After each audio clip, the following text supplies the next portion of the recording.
Et salut tout le monde, comment ça va? Aujourd'hui on est day plus 155 voire 300 et quelques. Exactement. Donc la casse a démarré, tout allait bien, ça a plutôt bien fonctionné. Donc là on fait le passage éthanol. Donc pour passer éthanol, on monte les proms. Donc c'est un épreuve déjà shippé. Donc qui se monte principalement sur les Bosch. Donc ça dépend les rêves de CU, je sais plus exactement lesquels. Le CU, donc on dépine de chaque côté, on ouvre, si j'arrive à ouvrir. Ça commence un peu trop sérieux cette vidéo dodo. Ah ouais. Ça me plaît pas trop là. On va tout casser après. En parlant que t'ouvres, en gros, la dernière fois donc s'est occupé de passer le faisceau un peu plus proprement dans la baie. Lilian s'est occupé donc de raccorder toute la DA. Donc on a dû cintrer la durite qui va entre la pompe et la crémaillère pour qu'elle passe. On a réussi à mettre le serpentin. C'était une galère. Et voilà, le circuit est bon. Donc ça c'est l'intérieur d'un ECU classique on va dire. Donc ici c'est ce qui s'appelle le porte-prom. Donc il y a juste un cache en plastique. Donc on défait. Par la suite il y a les proms qui a un sens. Faut faire attention quand même parce que ici, juste ici là. Filmer ta bogossitude. Juste ici il y a un petit repère. Information très importante. Pourquoi il y a un scotch dessus? Ces EPROM, donc ils peuvent s'effacer au rayon UV. Donc en fait, pour reprogrammer à 0 un EPROM, on le prend, on le passe à une machine à UV, un peu les mêmes que pour les angles, tout ça, et la mémoire s'efface. Donc si on met pas le scotch, eh ben on n'a plus d'EPROM. Enfin, ça s'efface assez rapidement. Donc pour le dépiner assez facilement, théoriquement avec les doigts on peut y arriver. Sinon, putain il fait froid. Il fait moins de 12 en plus. Hop. On prend les proms, nickel. On regarde bien. C'est ça. On regarde bien la zone où il faut piner. Et on arrive et on pine. Une fois piné, on est bon. On appuie. Ça s'enfonce nickel. On revérifie bien du côté ici. Et c'est bon. Ouais, le sticker se décolle un peu. On y remettra du scotch dedans. Nickel. Une fois que c'est fini, on remet bien le clip. Qui fait aussi double protection par rapport aux UV. Après il y a toujours la boîte en acier. Donc. Oui, en vrai ça craint rien. C'est par sécurité quoi. C'est ça. On arrive, on reclipe de partout, des quatre côtés. Donc, concernant la carto éthanol, donc il n'y a pas que la puce. On a aussi mis un régulateur de pression d'essence de M3 qui est à 5 bars. Alors que d'origine c'est 3. Il est au bout de la rampe d'éjection, donc là il est juste en dessous, on le voit pas. Souvent pour une passage éthanol, soit mettre des injos de 328i, ou soit donc ce qu'on a fait ici, avec le régulateur de pression d'essence haute pression du coup. C'est ça, donc c'est bien M3 5 bars. Faut bien vérifier parce que quand on va sur Autodoc et tout ça, on peut marquer la ref et des fois il en sort plusieurs. Voilà. Et il faut bien prendre 5 bars. Bah, après je dis ça par rapport à cette carte aussi, donc qui est spéciale M50B25 éthanol et Vanos. Donc après ça dépend. Mais c'est une des techniques. On va dire soit on change les injos, soit on change le régulateur de pression d'essence.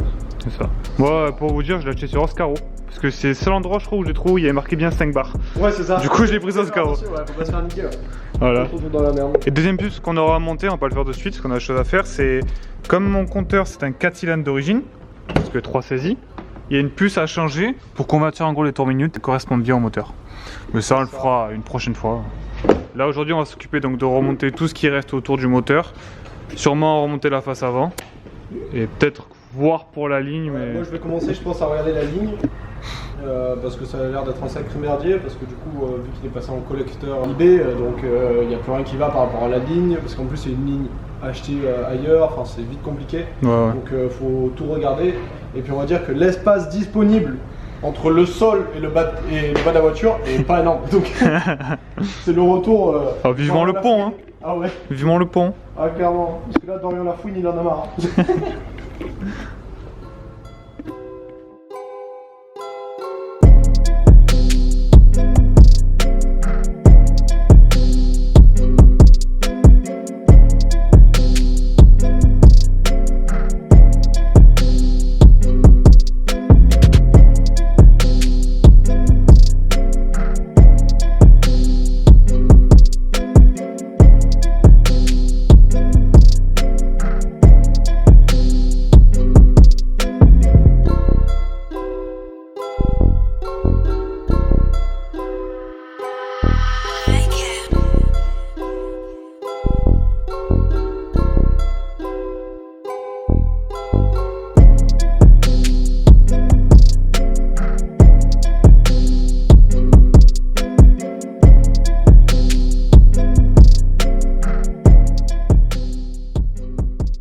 on est quelques jours après, je pense une semaine, c'est ça. Personnellement, moi je m'occupais de la ligne. En fait, on s'est retrouvé avec une ligne achetée d'occasion, donc 150 balles. L'avantage, c'est qu'on avait un silencieux, ce qui était plutôt cool. Du coup, c'était swap M50, soi-disant. Sauf qu'en fait, rien à voir. En fait, ça tombe pas du tout par rapport au nouveau collecteur inox qu'on a posé. Je vais faire un petit tableau pour expliquer. En fait, on a un principal souci. On a une arrivée, donc on a nos deux sorties collecteurs qui sont là. On va dire comme ça. Sauf que actuellement, la partie qui arrive là, elle est un peu plus haute. Et la partie qui arrive là, elle est pile en face. Celle-là va s'emboîter vers là. Et celle-là est censée s'emboîter ici. Du coup, on se retrouve en fait à devoir faire un... Je sais pas comment ça s'appelle. Comment ça s'appelle? Une baïonnette. C'est ça, une baïonnette. Et donc, la baïonnette va se retrouver comme ça. Donc ici, on doit emboîter notre collecteur. Donc ici, c'est le collecteur. On va mettre un C. Voilà. Donc on doit emboîter le collecteur, mais on avait deux soucis. Déjà, la principale, c'est qu'on n'a pas une place énorme. Ici, on a le souci, c'est que ici, c'est diamètre 50, sauf que je n'ai pas de tube. Donc, comment faire quand on n'a pas de tube? On prend un tube plus gros, donc ici, du 60.3, on se retrouve avec le tube. Et ici, en fait, on va couper comme ça. On va virer toute cette partie-là. Une fois viré cette partie-là, c'est de prendre un collier, donc comme j'ai dit, faire les deux fentes, et après de rapprocher. Faut pas oublier deux choses. Quand on rapproche, en fait, ici, ça va s'affaisser de ce côté-là. Donc bien prendre le marteau, taper sur cette zone-là, ici, et on sera bon. Et par la suite, après, vous prenez juste du coup le diamètre qu'il vous faut. Moi, personnellement, le diamètre, c'est cette petite douille Facom.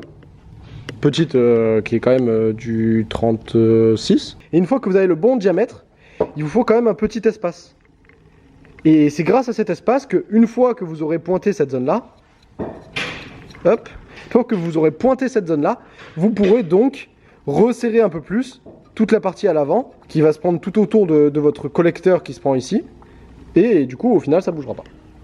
Du coup, avant de remonter la ligne, on va s'occuper donc de l'arbre de transmission. Alors, comme sur la boîte, j'ai un petit flector.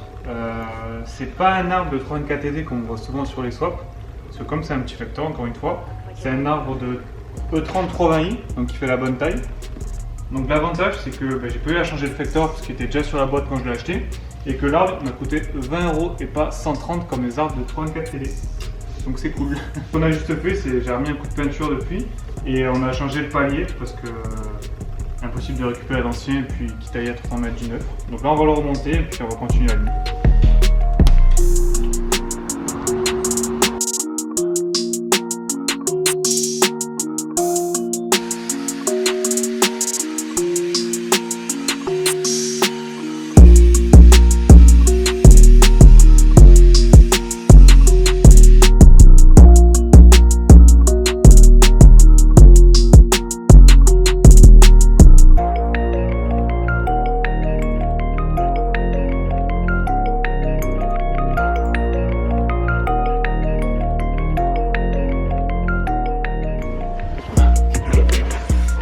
Donc ça y est, la ligne est en place. On a mis des criques un peu partout pour essayer de la redresser. Et là en gros, en fait on s'est rendu compte que finalement ça tombait pas dégueu que ça. Hein. C'est quand même pas mal. Faut quand même tout refaire, mais il y a moins d'erreurs, moins de marge d'erreur que la première fois où on l'a mis quoi. Ouais, j'aurais pas fait ça tout. Ouais, c'est ça. Ça c'est cool. Donc on va essayer de faire ça, de prendre les côtes. Vive les criques. Il y a 3 criques sur la bagnole, 3 fils de fer. T'inquiète. Et regarde, une fois serré, ça bouge pas. Hein.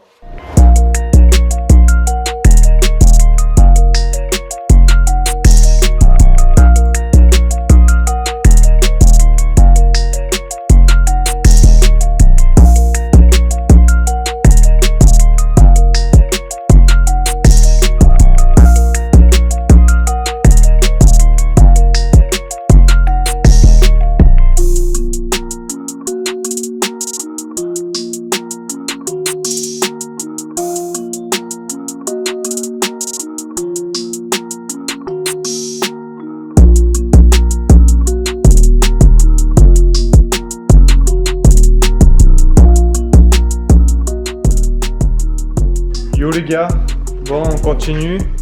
Dodo, Bonsoir. toujours présent. Alors qu'est-ce qui se passe aujourd'hui? On va installer déjà un nouveau tendeur de chaîne parce que le mien il fuit. Du coup voilà, on va installer ça. Ensuite on va s'occuper de l'embrayage parce qu'on a encore un problème. La première fois en fait la petite patte qui vient se clipser où il y a le tuyau qui vient donc du liquide sur la pédale, elle s'est cassée. Donc tout le liquide s'est vidé au pédale, tout simplement. Et ça on n'a pas vu de suite. Heureusement qu'on avait le 34 pour récupérer celui-là qui était dessus, pour le mettre sur la mienne. Et l'autre jour on faisait la purge encore une fois parce que le liquide avait baissé. La pédale était toujours molle, on comprenait pas. Et j'étais en dessous et d'un coup, je sens du liquide couler sur ma tête. C'est bon, c'est mort. En fait c'est le récepteur qui était cuit. Et donc il faut le changer. Bon en soi, c'est rien de compliqué mais c'est que c'est chiant quoi. Donc j'ai commandé sur Méca Technique qui sort des avoirs rapidement, on va les monter. Et après on a encore des fuites d'eau, donc on va regarder ça. Et j'aimerais qu'on aille faire un petit tour quand même par la suite, ce serait cool.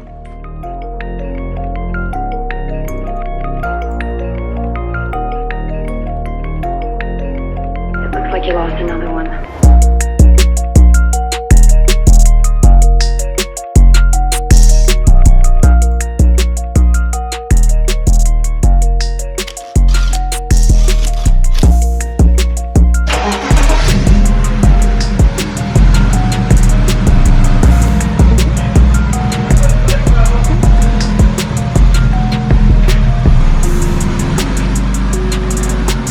Regardez-moi cet homme heureux!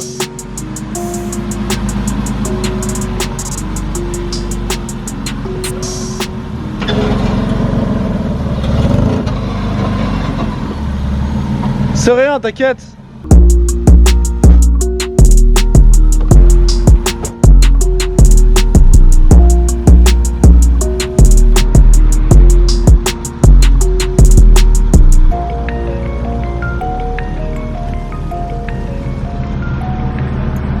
Voilà, c'est le premier jour de roue. On va remonter vite fait la face avant, histoire au moins d'avoir une plaque. Because on sait jamais. Tester les freins si tout va bien, plus important.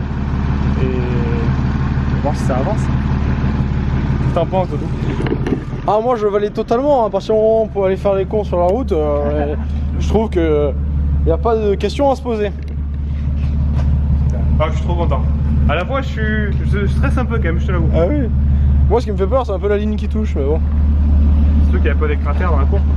Ouais. Non, ça va, y a pas trop de soucis, la terre est plate. Ouais.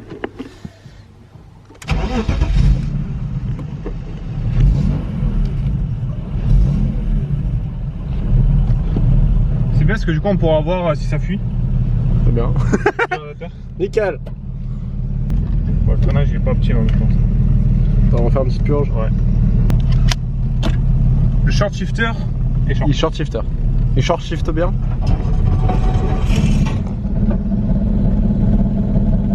Fais gaffe, il y a la gape juste là. Ah, tu m'as fait peur hein.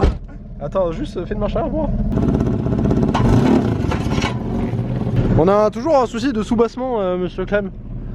Tant que ça. Ah oh. Bah là t'as frotté quoi.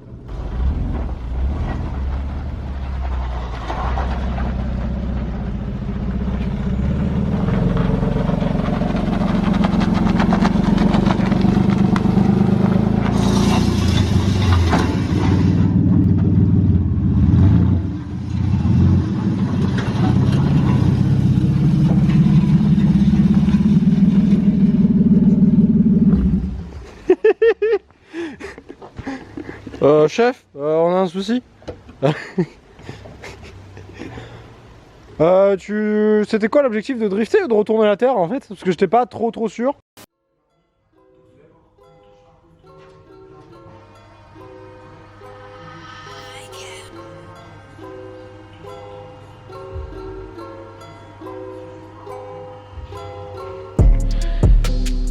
Les amis, toujours Dorian, bonsoir.